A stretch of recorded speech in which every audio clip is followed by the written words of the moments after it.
Ayan mga kadayo, no?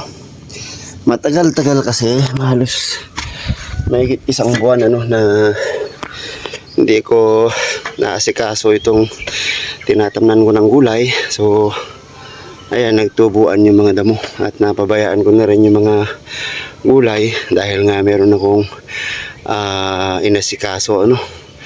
Inuna ko muna at salamat sa Diyos at okay na po siya ngayon. Kaya balik tayo sa paglilinis ng tatamnan natin. Hanggang doon, ang dami ng damo ulit, kita nyo. Yung mga tanim ko, wala na, kinapangan na ng damo. So ngayon, ang gagawin natin, lilinisin natin ulit. Mahigit isang buwan mga kadayo na hindi naayos itong taniman ko ng gulay, no? So ngayon, meron na naman tayong panahon para linisin ulit, para matamnan ulit natin.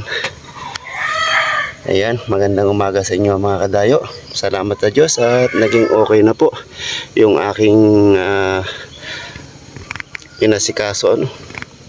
Ganun talaga, magkaroon tayo ng Panginoon sa sarili natin, matakot sa Diyos, matakot tayong gumawa ng mali sa kapwa.